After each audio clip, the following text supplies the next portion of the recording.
Okay, so this episode is going to be a bit different from the rest.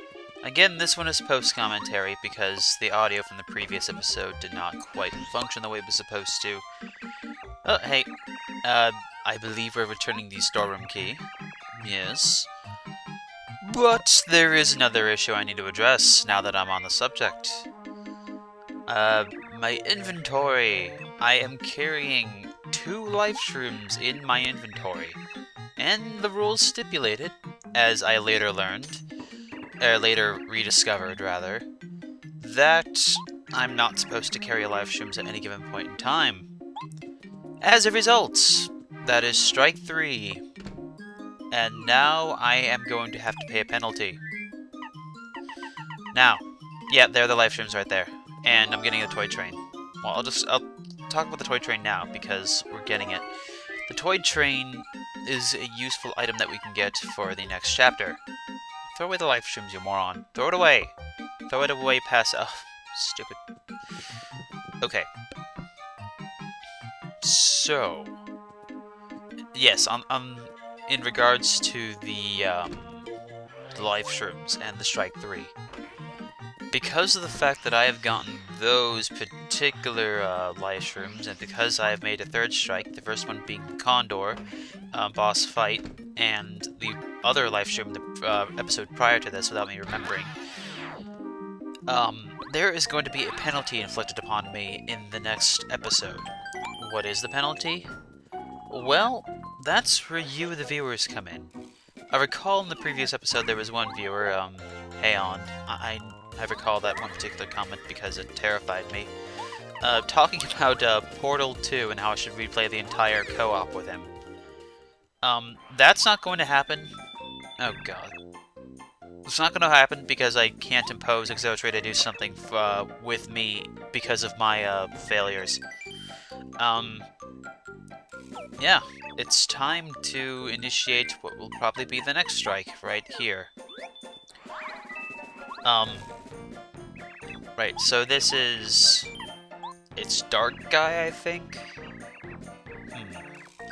Either way, this is not a particularly pretty fight, and as I said earlier, I am about to lose more points because those life mushrooms will be used here. So, with that strike out of the way, this is where you that... Wait, hang on.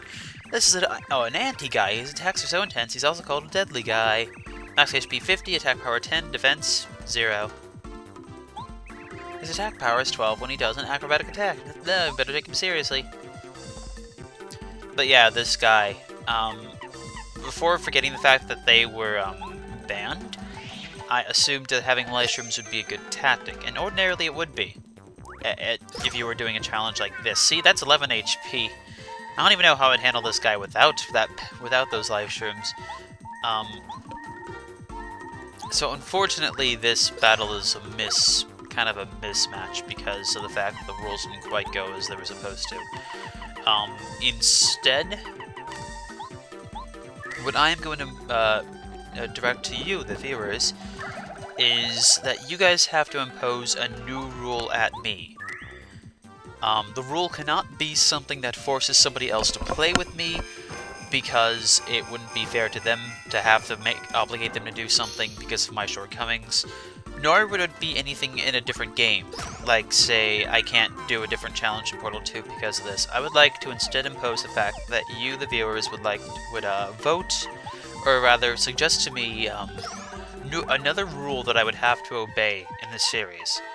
It needs to be a rule that does not stop me from beating the game. Like, it can't be something like you can't jump from now on, because then the game would be unbeatable.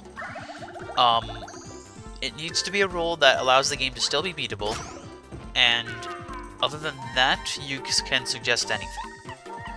As cruel as you'd like. Oh god. I should be massively disagreeing with this, but at the same time, it's my own fault for not following the rules. So, alright, go ahead in the comments down beneath this video. Think of some nasty, cruel rules that you can think of, and, you know, just sort of suggest them. I will consider the rule if it has more upvotes on it. And yeah, I'm not looking particularly forward to this adventure. Yep, here's where the live stream comes in, and here's where Strike 3 is. Bam, right there. I am out of the ball game. Right. So with that being said, let's get back to Paper Mario, shall we? Here I'm using I'm not using Snowman Dolls, in fact, huh?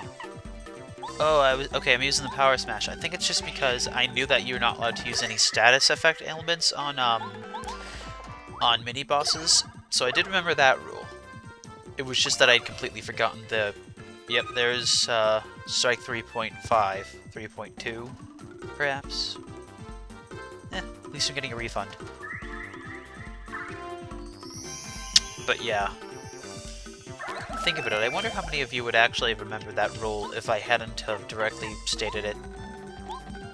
Not that I would have cheated, but it's something that I'm curious about. That's another thing you can put in the comments. Well, there goes Anti-Guy. My unfortunate mismatch for 15 star points. Let's at least see what we've cheated our way into. Oh, wait, no. It appears we're going to be fighting some yellow guys. And I think at this point I just double dip Snowman Dolls.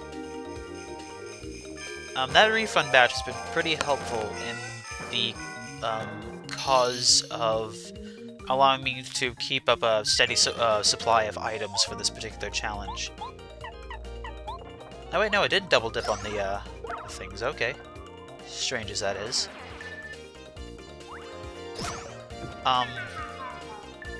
Right. So these Shy Guys.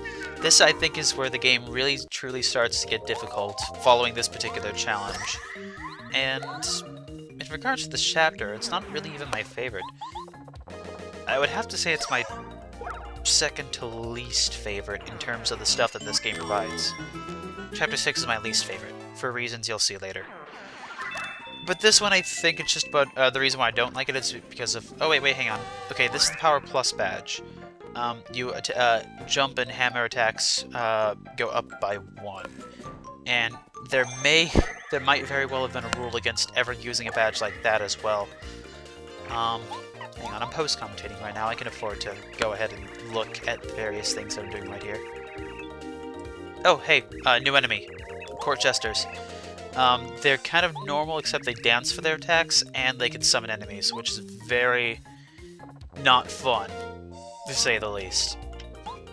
Let's see here. Paper Mario rules, where are you? Badges that I'm never allowed to equip. Power Bounce, Power Plus, aha! And Defense Plus, for that matter. I am not allowed to use Power Bounce or Defense Plus either. Power Plus, rather. So all the badges that increase my power arbitrarily by 1, or defense arbitrarily by 1, those are not allowed. So the badge that I got was completely meaningless, which means I broke the rules for nothing. Granted, I had to fight him anyway, as the rules stipulated.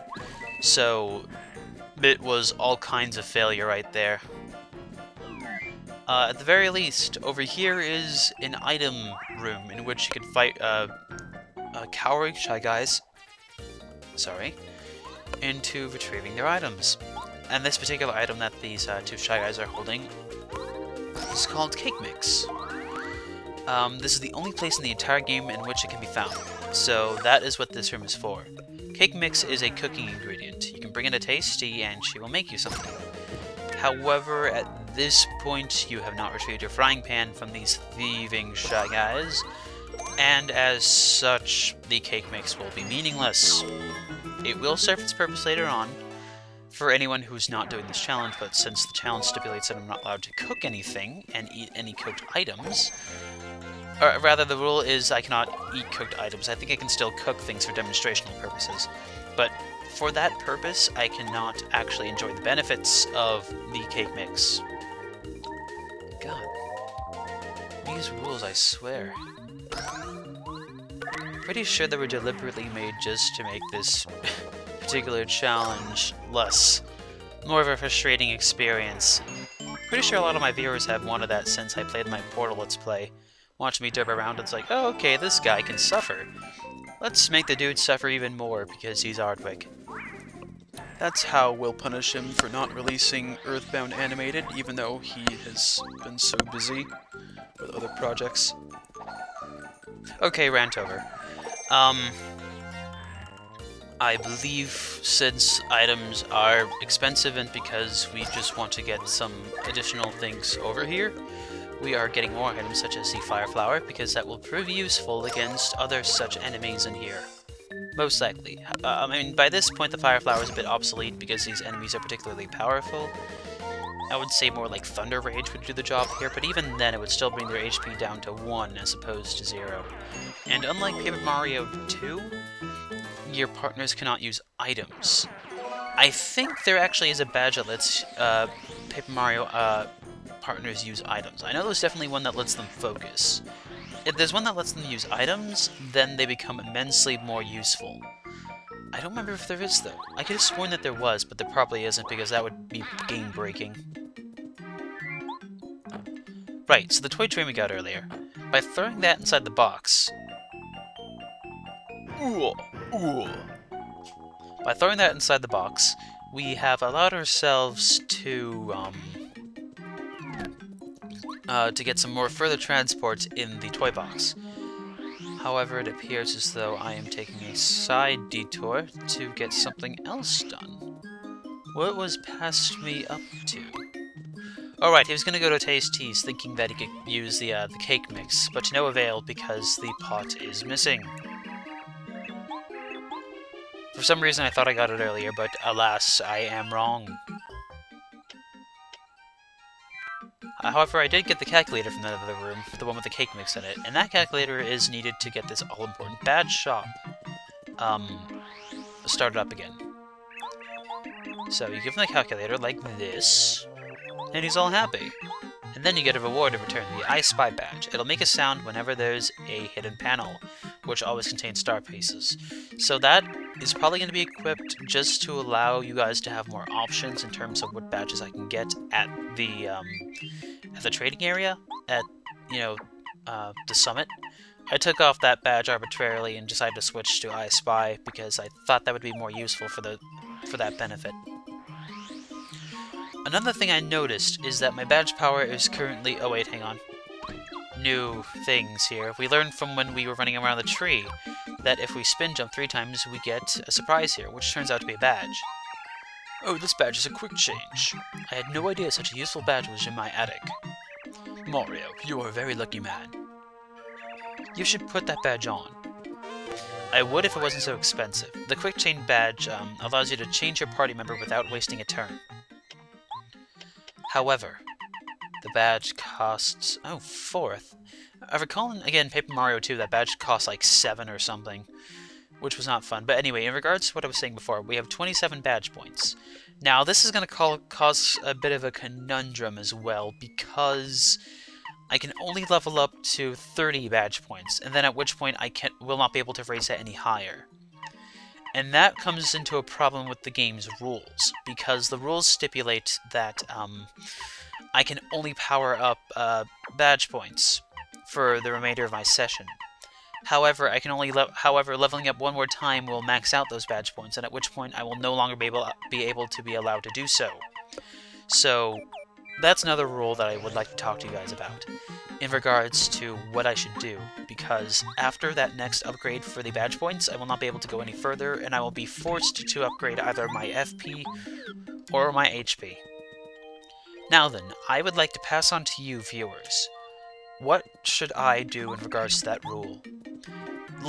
Simply not leveling up anymore is out of the question because of the fact that I'm going to fight so many bosses that the game's going to throw me so many star points that it's going to be impossible to not level up.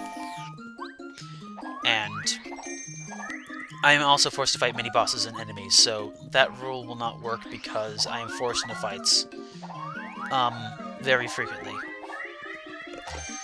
So instead of following that particular rule, I would like to impose upon you, the viewers, what I should do should I level up HP? Should I level up FP? Should I be dodging enemies a lot more?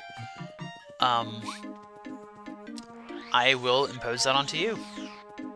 Let me know what you'd like me to do in the comments.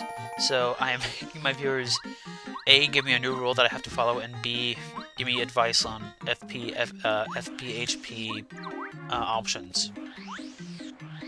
Hopefully I will hear feedback from that. For those of you who still watch this Let's Play.